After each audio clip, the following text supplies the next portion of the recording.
शकत नाही की मला तिकीट मिळणार आहे म्हणून अशी पद्धत आमच्यामध्ये अजिबात नाही.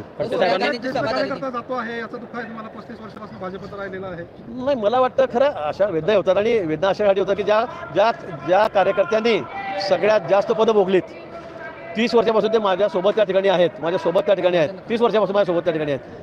पण त्यांना सगळ्यात मोठं पद म्हणजे जिल्हा परिषद अध्यक्ष लाल दिव्याची गाडी आधी मी मंत्री झालो नाही, माझ्या आधी त्यांना लाल दिव्याच्या गाडीमध्ये त्या ठिकाणी बसवलं.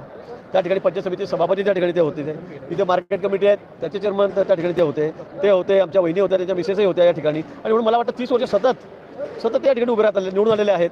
त्यांना वेळोवेळी आम्ही सगळ्यात जास्त पदं त्यांना ज्या ठिकाणी दिलेली आहेत, तरी पण त्यांना असं वाटलं की आता मला आमदार व्हायचं आहे. आता त्यांनी पक्षाकडे खरं म्हणजे विनंती करायला पाहिजे तिकीट द्या म्हणून. तिकीट नक्की व्हायचे आताच निघून गेले. सोनिया गांधींची सभा झाली त्यावेळेस तुम्ही माझ्याकडे पाय धरायला आले होते, रडत होते अक्षरशः. त्याच्यानंतर शत्रुघ्न सिन्हांची सभा झाली आणि ते निवडून आले. गिरीश महाजने माझ्यामुळे आमदार झाले असं करते काल खडसे साहेब म्हणजे मला असं वाटतं की ते हरिभाऊ जवळ आहेत ना, त्याची बॅग घेऊन चालत होते काँग्रेसमध्ये असताना. मी त्यांना बघितलेलं आहे, मी त्यावेळेला कॉलेजला असेल.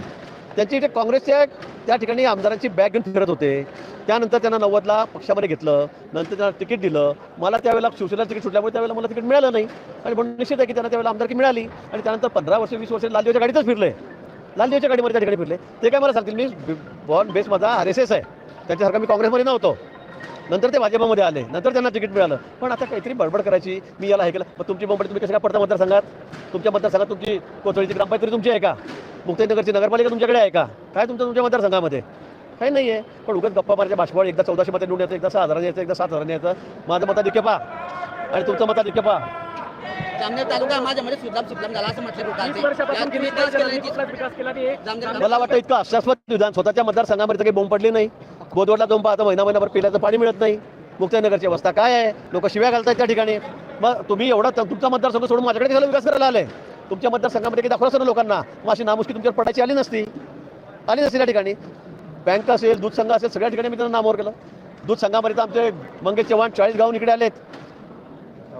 आमच्या ताई त्यांना त्या ठिकाणी पाडलं त्यांनी त्यांच्या मतदारसंघात जाऊन 200 किलोमीटर लांब येऊन. मग त्यांचा विकास का नाही केला त्यांनी त्यांच्या मतदारसंघाचा? त्यांना लोक का मतदान करत नाही हे त्यांना विचारलं पाहिजे मला असं वाटतं.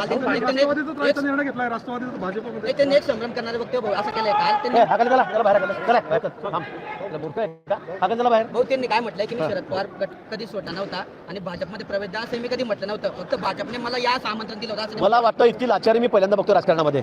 आणि एकदा स्वतःला मोठा समजणाऱ्या नेत्याची लाचारी ही इतकी झालेली. आता तुमच्या समोरच ते मला त्याला सांगतायत, बाईट देत आहेत की मी त्यांना विनंती केली, मी त्यांना गेलो पण ते मला घेतच नाही. मी तिथे फोटोही काढले, माझा प्रवेशही झाला, पण ते मला येऊ देत नाही. म्हणजे किती लाजिरवाणा हा विषय असेल मला वाटतं. आणि मला त्याची की वेळ लागली त्याचा. कारण आपण काय बोलतोय, रोज काय स्टेटमेंट देतोय. एकीकडे म्हणता मी भाजपचा प्रचार केला, एकीकडे आमदार ते राष्ट्रवादीचे आहेत. मला वाटतं पारोळ्याचे आमचे माजी मंत्री काय त्यांचं नाव सतीश अण्णा, त्यांनी त्यांना चांगली सुनावली की बाबा पोरगी आली की पोरीचं काम करायचं, सून आली की सुनेचं काम करायचं. इकडे बी आमदार तिकडे बी आमदार, मी बी म्हणतात. म्हणजे माझ्या घरामध्ये सगळी पदं पाहिजे. त्यांची कमाल किती आहे, दुसरीकडे कोणी नको. सगळ्या पक्षामध्ये आम्ही पाहिजे, सगळ्या पदही माझीच पाहिजे. ही भूमिका त्यांची त्या ठिकाणी आहे. मला वाटतं ते लोकांना कळायला लागलेलं आहे. त्यांनी काही बडबड केली आणि किती अश्लील बडबड केली तर माझ्या मतदारसंघामध्ये लोकांचा विश्वास माझ्यावर आहे. मी कामावर मोठा आहे, मी रात्रंदिवस काम करतो, लोकांच्या सुखदुःखाचा वाटेकरी. आमचे सगळे कार्यकर्ते रात्रंदिवस तुम्ही बघता, जळगाव असेल, मुंबई असेल, पुणे असेल, नाशिक असेल, रुग्णांची आम्ही केवढी मोठी आरोग्य सेवा त्या ठिकाणी देतोय. त्यांना म्हणा की 2 लोकांना घेऊन गेले का, बोंब पडली का म्हणा तुमची मुक्ताईनगरमधून पेशंटना न्यायची का त्यांना मदत करायची? त्यांनी सांगावं मला.